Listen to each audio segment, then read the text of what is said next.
আসসালামু আলাইকুম। নতুন আরো একটি ভিডিও নিয়ে আপনাদের সবাইকে স্বাগতম জানাচ্ছি। তো গত পর্বে আমরা কাস্টমাইজ অপশনের অনেক বিষয়বস্তু দেখেছি।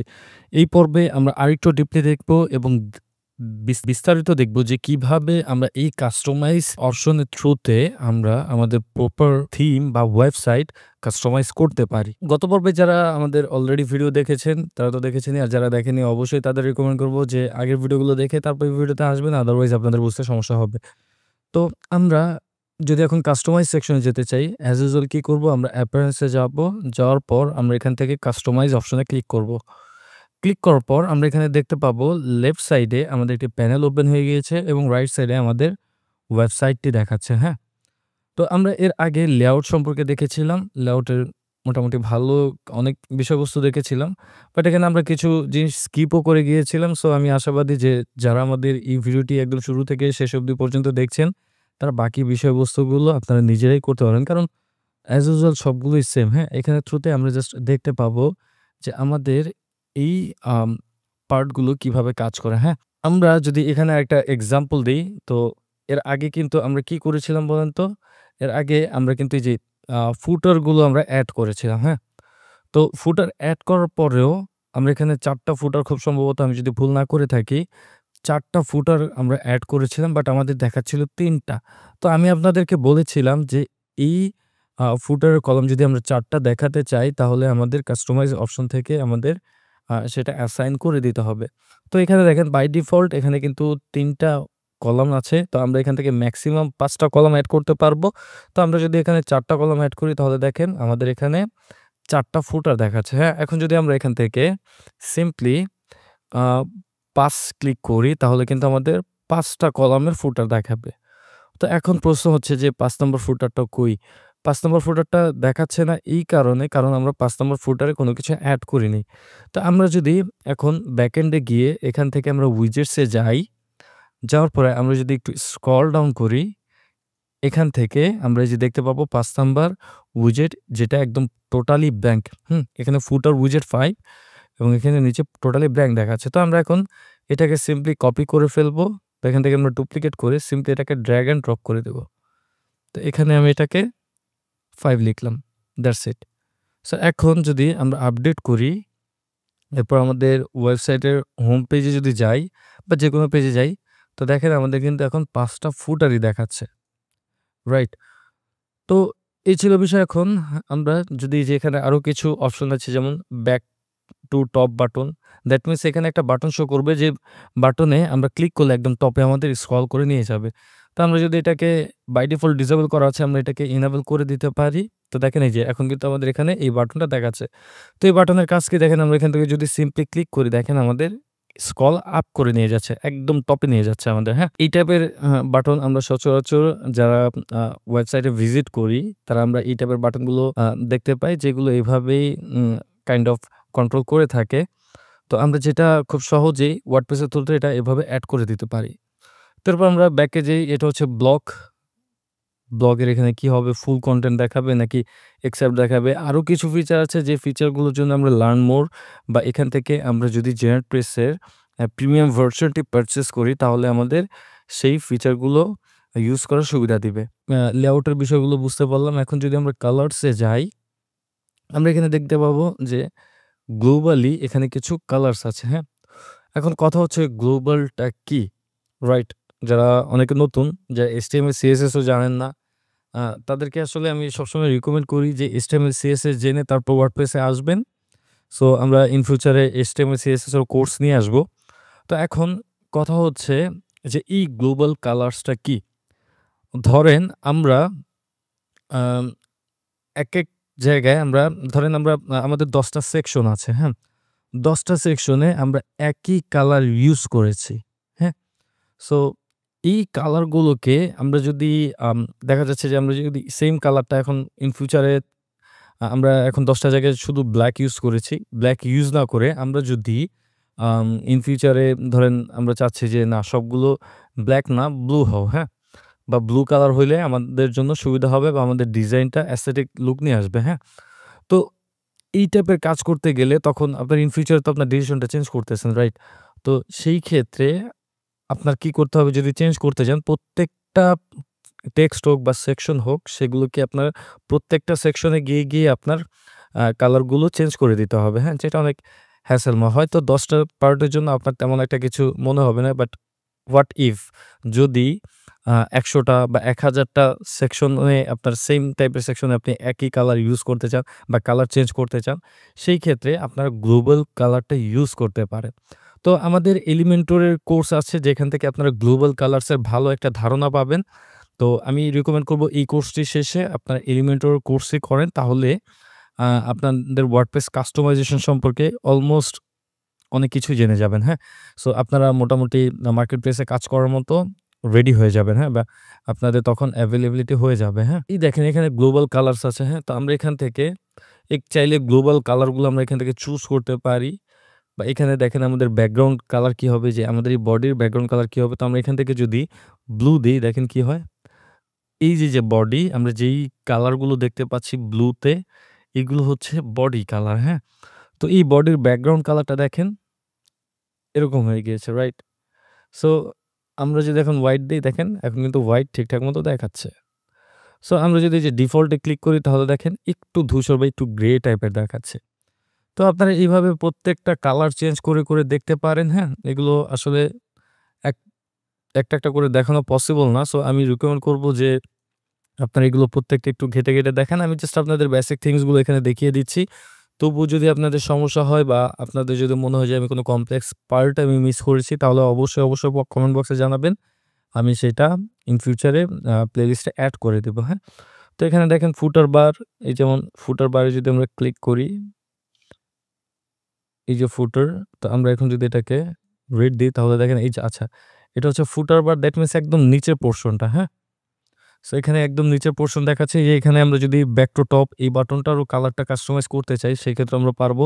এখান থেকে সিম্পলি আমরা এই যে রেড কালার দিয়ে দিলাম। এখানেও হচ্ছে না। এই যে দেখেন এখন কিন্তু রেড কালারটা চলে আসছে, হ্যাঁ? তো আমরা আসলে এইভাবে এই যে এখান থেকে আমরা একটু ট্রান্সপারেন্সি এটা বাড়িয়ে দিতে পারি, যাতে করে আমাদের ই আম বারটা আপনার একদম দেখা যাচ্ছে যে ট্রান্সপারেন্সিটা না দেখা যায়, হ্যাঁ? বা একদম সলিড কালার দেখা যায়। তো আমরা যদি এখানে থেকে ট্রান্সপারেন্সিটা কমিয়ে দিই, তাহলে দেখেন এটা কিরকম হচ্ছে, দেখছেন? একদম ব্যাকগ্রাউন্ডের কালারটাও এখানে দেখা যাচ্ছে, হ্যাঁ? আমরা চাইলে এগুলো এভাবে কাস্টমাইজ করে নিতে পারি। আমরা যদি একটু ব্যাকে যাই, এখান থেকে আমরা টাইপোগ্রাফি দেখতে পারবো। তো এখানে আমাদের টাইপোগ্রাফি বলতে যে আমাদের কোন টেক্সটটা কি ফন্টের হবে, সেটা আমরা এখান থেকে সেট করে দিতে পারি। লাইক আমরা এখান থেকে এড ফন্ট দিলাম, বা এখান থেকে আচ্ছা। সো এখান থেকে দেখেন আমরা একটা টার্গেটেড এই যে এখান থেকে ফন্ট ম্যানেজার, দ্যাট মিনস আমি এখান থেকে ডাইরেক্ট ফন্ট কল করতে পারবো। লাইক আমি এখানে এরিয়াল কল করলাম। Use Google font API, that means Google থেকে এটা ডিক্লেয়ার করবে। ঠিক আছে? অথবা আমরা চাইলে বাই ডিফল্ট যেরকম আছে সেরকমই রাখতে পারি। তো আমরা একটু ডিফারেন্ট টাইপের টেক্সট দিই, যেটাতে আমরা বুঝতে পারবো যে আমাদের টেক্সটগুলো চেঞ্জ হচ্ছে। সো তার জন্য আমরা একটু বাঁকাতারা যে টেক্সটগুলো আছে সেগুলো একটু খুঁজে বের করি, দেখি পাই কিনা। সো আমি এখানে তেমন ফন্ট দেখতে পাচ্ছি না যদিও।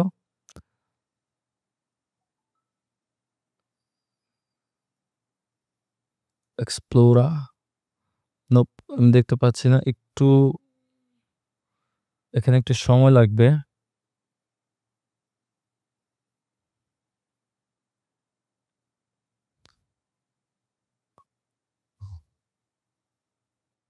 সো এখানে তেমন একটা বোঝা যাচ্ছে না। তো আমরা একটা কাজ করি। যেহেতু এটা Google ফন্টই বেশি ইউজ করে, দ্যাটস হোয়াই আমরা এখানে Google বা এখান থেকে আমরা fonts.google.com এই ওয়েবসাইটে যাই। যাওয়ার পরে এখান থেকে আমরা একটা টেক্সট চুজ করি, হ্যাঁ? লাইক আমরা এই যে এই টেক্সটটা চুজ করতে পারি। দেখি এটা আছে কিনা। নোতো সান্স। আচ্ছা, এটা আমরা একটু দেখি। এই নামে কোনো টেক্সট আমরা এখানে পাই কিনা? হ্যাঁ, এখানে আমরা পাচ্ছি। সো আমরা এই টেক্সটটা এড করলাম। এখন আমরা আ এখানে ফল ব্যাক আছে বা এটা অটো আছে, অটো থাকুক। তো এখন আমরা চাচ্ছি যে এই টেক্সটটাকে আমরা এখানে অ্যাসাইন করে দিই। লাইক বডি টেক্সট অ্যাসাইন করে দিই। সো আচ্ছা, এখানে বডি টেক্সট আমরা এটা সেটা দেখতে পাচ্ছি না। আমরা এখান থেকে সিম্পলি এটাকে কেটে দেই, বা আমি এখান থেকে হ্যাঁ, এই যে এখান থেকে আমি বডিতে গেলাম। যাওয়ার পরে দেখেন আমি এই টেক্সটটা দিলাম। ফন্ট ফ্যামিলি এটাই, নরমাল, আপার কেস। আচ্ছা। সো দেখেন আপার কেস দেওয়াতে কিন্তু এখানে ইফেক্ট পড়তেছে। বাট এইগুলোতে ইফেক্ট পড়তেছে না কেন? কারণ আমাদের এখানে ইন্টারনেটে কোনো সমস্যা আছে আই থিংক। দ্যাটস ওয়াই ফোনটা ঠিকঠাক মতো লোড নিতে পারতেছে না। বাট আমি যদি এখান থেকে আমি একটা কাজ করি, আবারও ফন্টটা এড করি। এই যে এখানে ফন্ট অলরেডি আছে। তো এটাকে ভেরিয়েন্টটা রেগুলার আছে, হ্যাঁ? সো এখানে কি আছে যে ক্যাটাগরি সেনসিটিভ, যদি এই ফন্ট লোড না হয় তাহলে সেনসিটিভটা লোড হবে, হ্যাঁ?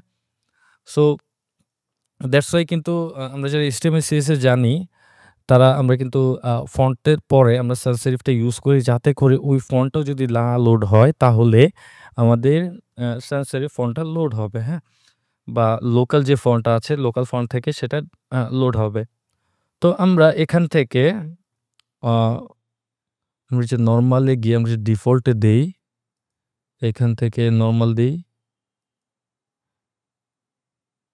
এখান থেকেও নরমাল। আচ্ছা যাই হোক এটা আমাদের তেমন একটা ইফেক্ট পড়তেছে না এখানে। I don't know why এখানে কেন ইফেক্ট পড়তেছে না?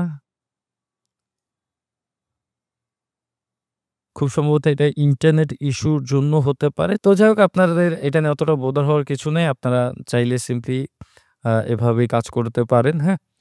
আমার ক্ষেত্রে এটা লোড হয় নাই বাট আপনাদের ক্ষেত্রে এটা লোড হবে ম্যাক্সিমাম টাইমই। সো এটা নিয়ে তেমন একটা বোদার হওয়ার কিছু নেই। তো আমরা একটা ডিফারেন্ট ফন্ট দেখি পাই কিনা। এটা ছাড়াও অন্যান্য কোনো ফন্ট পাই কিনা সেটা আমরা একটু দেখি। আমরা যেমন এই যে প্লেরাইট, আচ্ছা এটা একটু দেখি।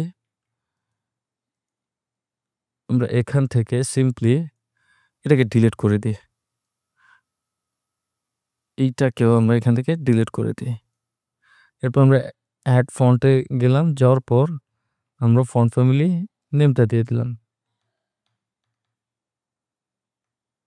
আচ্ছা এখানেও কিন্তু আমাদের সে ফন্টটা দেখাচ্ছে না। সো আমি এখান থেকে একটু কাট করি।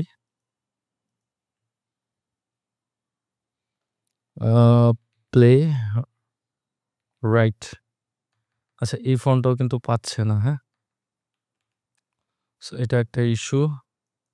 তো যাই হোক এটা জেনারেট পেজের কোনো একটা ইস্যু হতে পারে বা এটা হতে পারে আমার ইন্টারনেটের issue. So we don't need to worry about this. আমরা যদি একটু নিচের দিকে যাই, রুবিক ফন্ট আছে। আচ্ছা আমরা রুবিক ফন্টটাকে কল করি রুবিক। সো দেখেন এখানে কিন্তু রুবিক ফন্টের ভেরিয়েশনটা অলরেডি পেয়ে যাচ্ছে, হ্যাঁ? এখন আমরা এটাকে আ কলাপস করি। এরপর এড ফন্টে ক্লিক করি। এরপর এটাকে আমরা বডি টেক্সট হিসাবে সিলেক্ট করে দিই। এরপর টেক্সট আমি রুবিক দেই। তো দেখেন এই যে এখন কিন্তু রুবিক ফন্টটা পেয়ে যাচ্ছে। তো যাই হোক আমাদের ফন্টটা কিন্তু এখানে কাজ করতেছে রুবিকটা। সো অন্যান্য যে ফন্টগুলো আমরা যে পেঁচানো যে ফন্টটা দিতে চাচ্ছিলাম সেটা সামহাউ কাজ করেনি। তো যাই হোক আপনাদের এটা নিয়ে তেমন একটা ওয়ারি হওয়ার কিছু নেই। তো এখন আমরা যদি একটু জেনারেলে যাই, এখানে আমরা দেখতে পাবো যে আইকন টাইপ কি হবে? এটা কি এসভিজি ফরম্যাট হবে নাকি ফন্ট টাইপের হবে? সেটা আমরা এখান থেকে ডিফাইন করে দিতে পারি। তো আমরা এখানে বাই ডিফল্ট এসভিজি আছে, এসভিজি থাকুক। এরপর যদি আমরা একটু নিচে যাই, এখানে আমরা মেনুস দেখতে পাবো। তো এখান থেকে চাইলে আমরা মেনুটা ডিক্লেয়ার করে নিতে পারি, হ্যাঁ? এই যে এখান থেকে আমরা চাইলে যে এড আইটেমে ক্লিক করে আমাদের প্রত্যেকটা মেনু আইটেম আমরা এখান থেকে ড্র্যাগ অ্যান্ড ড্রপ করে দিতে পারি। ফর এক্সাম্পল আমি যে অ্যাবাউট আসটা এখানে আমি নিতে যাচ্ছি। তো আমি সিম্পলি এখানে ক্লিক করলাম দেখেন, এটা কিন্তু এখানে এড হয়ে গিয়েছে। আমরা যদি এখান থেকে রিমুভ করতে চাই আমরা সিম্পলি এখান থেকে রিমুভ করে দিলাম। দেখেন এখানে কিন্তু আবারও প্লাস আইকন শো করতেছে। আমি আবারও এখানে প্লাস আইকনে ক্লিক করলাম দেখেন অ্যাবাউট আসটা কিন্তু এড হয়ে গিয়েছে। আবার আমরা যদি স্পেসিফিক কোনো পোস্টও যদি আমরা এখানে কল করতে চাই সেটাও পারবো। অ্যাজ ইউজুয়াল আমরা ব্যাকএন্ডে যেটা করতে পারতাম সেটাও কিন্তু এখানে আমরা অলমোস্ট সবগুলোই আমরা এখানে করতে পারতেছি, হ্যাঁ? তো এই ছিল বিষয়। আমরা এখন একটু ব্যাকে যাই। তো এখানে যে উইজেটটাও সেম।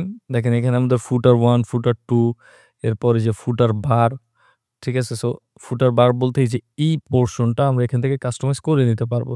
লাইক আমি এখানে লিখলাম this is for testing purpose. আচ্ছা, তো দেখেন এখানে কিন্তু একটা সমস্যা আছে। সো আমি যখনই এখানে কোনো একটা টেক্সট এড করতেছি, লাইক আমি এখানে কোনো একটা টেক্সট এড করি দেখেন সেটা কিন্তু রাইট সাইডে যাচ্ছে। লেফট সাইডে কিন্তু যাচ্ছে না, হ্যাঁ? কেন? এটার কারণ কি?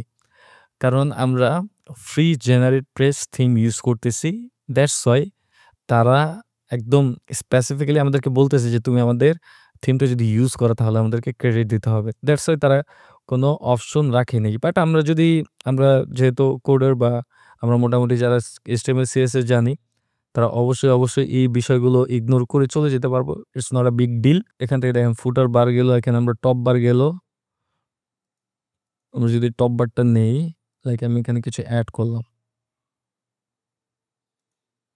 সো এখানে টপ বারটা আচ্ছা এই যে top bar.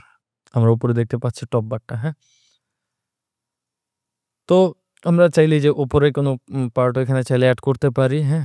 It's up to us যে আমরা কি এড করতে যাচ্ছি। বাট ফ্রিতে ওরা অনেক ভালো ফিচার দিচ্ছে আমাদের ইউজ করার জন্য যেটা আমরা চাইলে ইউজ করতে পারি।